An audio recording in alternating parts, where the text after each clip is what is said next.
तर हा आढावा घेण्याचं कारण म्हणजे ठाणे महानगरपालिका जी गेली 34 वर्ष बळीचा बकरा बनून लुटली गेली. ठाणे महानगरपालिका गेली 34 वर्ष बळीचा बकरा बनून लुटली गेली सत्ताधाऱ्यांकडून. भिकारी बनवली गेली. विविध बहुउद्देशीय प्रकल्प करण्यासाठी विशेष शासन निधी येतो, परंतु नगरपालिका ठाणे महानगरपालिका जे कर्मचारी वर्ग आहे, जो अहोरात्र 24/7 काम करतो. जर अहोरात्र 24/7 काम करतो तर त्यांचा हक्काचा पगार, वेतन त्यांना मिळालं पाहिजे. मग ते कॉन्ट्रॅक्ट बेसिसवरती कर्मचारी असो, तर कॉन्ट्रॅक्ट बेसिसवरती सफाई कर्मचारी असो, का रस्त्यावर झाडू खाती काम करणारा कर्मचारी वर्ग असो, का वेठबिगारी कर्मचारी वर्ग असो, की महानगरपालिका नियमित सेवेतील कर्मचारी वर्ग असो. आज एवढी परिस्थिती दुर्धर झालेली आहे ठाणे महानगरपालिकेची, की महानगरपालिकेला 1 रुपया तोंडावर मारायला नाही. महिन्याचा पगाराचा लेखाजोखा कसा तरी टॅक्स वसुलीतून, म्हणजे प्रॉपर्टी टॅक्स असेल, स्थावर मालमत्ता टॅक्स असेल, पाणी टॅक्स असेल, शहर विकास टॅक्स असेल, जन्म मृत्यू प्रमाणपत्र टॅक्स असेल, विविध अतिक्रमणांचा टॅक्स दंडात्मक वसुली असेल, अशा विविध वसुलीतून, स्थावर मालमत्ताची असेल, अशा विविध वसुलीतून जो कर महानगरपालिकेत येतो त्या करावर महानगरपालिका कर्मचाऱ्यांचं वेतन दिलं जातं. GST चालू झाल्यापासून एक प्रणाली टॅक्स GST एक प्रणाली टॅक्स चालू झाला. तो 2018 पासून चालू झाला.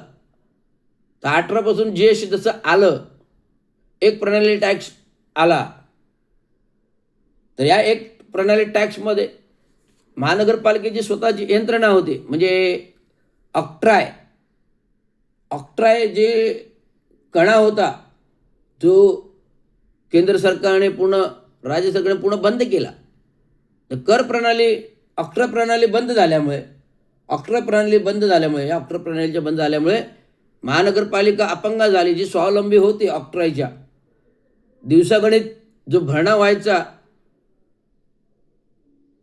कोट्यावधीच्या हिशोबात भरणा व्हायचा, आणि या ऑक्ट्रा प्रणालीला ती वाढत्या चोरी रोखण्यासाठी, महसुलाची चोरी, ऑक्ट्राय प्रणालीतील महसुलातील वाढती चोरी रोखण्यासाठी एक प्रणाली टॅक्स आला.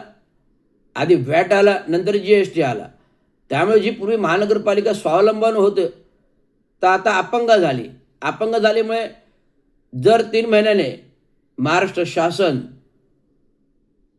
ठाणे महानगरपालिका असेल, विविध महानगरपालिका असेल, 33% महसुली भरणात देतं.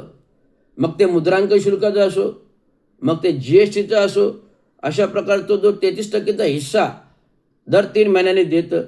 या 3 महिन्यातून आलेल्या हिस्सावरच आणि महानगरपालिकेची कर प्रणाली, स्थावर मालमत्ता, पाणी खातं, शहर विकास, जन्म मृत्यू विकास, प्रॉपर्टी, अनाधिकृत बांधकामे, यातून आलेली वसुली आणि हा 3 महिन्यातून येणारा GSTची वसुली, यातून महानगरपालिकेच्या कर्मचाऱ्यांचं वेतन दिलं जातं. रिटायर्ड कर्मचाऱ्यांची भविष्य निर्वाह भत्ता, सेवानिवृत्त वेतन दिलं जातं. त्यामुळे अशा प्रकारे ही दुर्धर अवस्था महानगरपालिकेची असताना आज महानगरपालिकेच्या अंतर्गत विविध विशेष प्रकल्पीय कामं चालू आहेत. आता निवडणुका आचारसंहिता आहे. महिनाभरात सगळ्या निवडणुका आटपतील. नवीन बॉडी येईल. या नवीन बॉडीमध्ये आम्ही महाराष्ट्र म्युनिसिपल कर्मचारी युनियन आणि जे काही स्वतंत्र मजूर पक्षाचे उमेदवार निवडून येतील, हे ठोसपणे महानगरपालिकेच्या नवीन बॉडीमध्ये आपले विचार, प्रश्न मांडतील, की येणारे बहुउद्देशीय विकास प्रकल्प सगळे बंद करा आणि महानगरपालिका प्रथम आर्थिक सक्षम करा. हा आमचा नारा असेल. पूर्वीची जी महानगरपालिकेचं श्रीमंतीचं वैभव, मुंबईनंतर 2 नंबरची महानगरपालिका श्रीमंतीचं वैभव परत महानगरपालिकेला मिळवून द्यायचं, हा आमचा कटाक्ष असेल.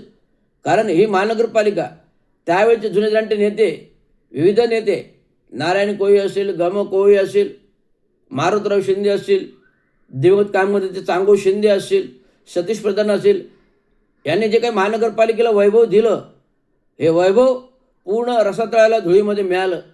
जो नाव होतं महानगरपालिकेचे श्रीमंत महानगरपालिका 2 नंबरची, ते पूर्ण रसातळाला. महानगरपालिका आजच्या घडीला भिकारी झालेली आहे. महानगरपालिका आजच्या घडीला भिकारी झालेली आहे. महानगरपालिका आजच्या घडीला भिकारी झाली. आणि हा जो निवडणुका निधी येतो, हा विशेष शासन निधी अंतर्गत हा शासकीय निधी आहे निवडणुकीला. त्यातून ह्या निवडणुका होतात आणि जे काही विशेष निधी प्रकल्प होतात ते 1 महिन्याने निवडणूक झाल्यावर याच्यावर पूर्ण आम्ही बंदी आणायला सांगणार आहोत. कारण कर्मचाऱ्यांच्या पोटाचा प्रश्न महत्त्वाचा आहे. जर पोटाला भाकरी मिळाली, जर पोटाला चाकरी मिळाली तरच कर्मचारी जगेल. त्यामुळे कर्मचाऱ्यांकडे कोण विशेष लक्ष देत नाही. त्यामुळे हे लक्ष देण्यासाठी महानगरपालिकेवर स्वतंत्र मजूर पक्षाचे उमेदवार आणणं गरजेचं आहे, हे मी तुम्हाला सांगतो. एवढंच माझा आत्ताचा विवंचन आहे. आता प्रचार प्रसार 23 तारखेला फॉर्म भरल्यानंतर प्रचार प्रसार चालू होईल. विविध पक्षांच्या आज मिटिंग्स आहेत 4 वाजता. आज 4 वाजता काय सकाळपासून मिटिंगच आहेत. विविध पक्षांना भेटीगाठी करणं उद्यापर्यंत, म्हणजे आज 2 दिवस आहेत, रविवार आहे, सोमवार आहे आणि 23 तारखेपासून फॉर्म भरणं चालू होईल, फॉर्म घेणं चालू होईल, फॉर्म भरणं चालू होईल. संपूर्ण जय्यत तयारी लोक लागलेली आहेत. आणि पुन्हा एकदा सांगू इच्छितो